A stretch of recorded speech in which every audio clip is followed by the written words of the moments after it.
Hi everyone, I'm Travis Guillory in the Shape Your Future Healthy Kitchen with Chef Valerie from OU Culinary Medicine. Thanks for coming in for us. Happy to be here. Absolutely. Well, we're happy to have you because we're really focusing on healthy foods here and things that folks can make and cook at home to feed their families, something just a little bit healthier. So what are we making today? This is a Southwest summer vegetable saute. And the first thing we're going to do is I actually have the pan preheated a little bit, and we're going to go ahead and add about 2 tablespoons of canola oil.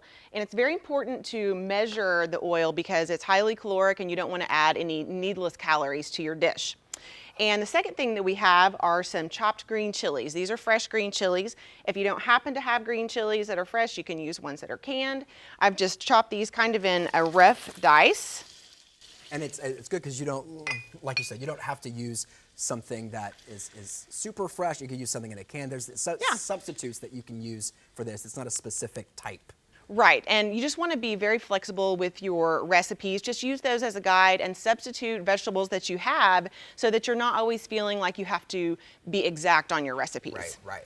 Okay, so the next ingredient that we have is corn. And so we're using fresh corn. Again, you could use frozen corn, you could use canned corn. If you're going to use canned corn, be sure and rinse the corn under a colander because that removes some of that excess sodium from canned products.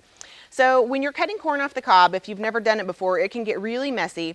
And I like to go ahead and cut that piece of corn in half, stand it on its end, and then just gently cut along the cob like this.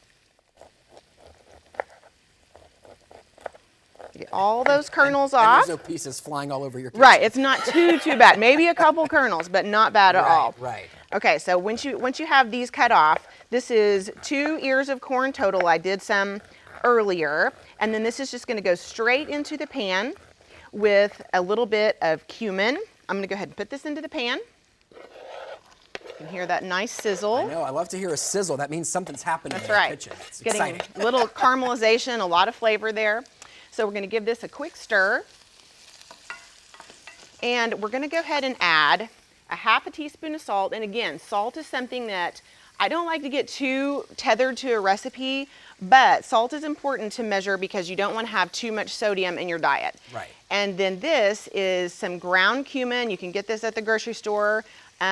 Very delicious. And I'm putting about a teaspoon of ground cumin in with the corn and the chilies and the oil. So just enough to give it a little bit of spice and a little bit of flavor there. Right.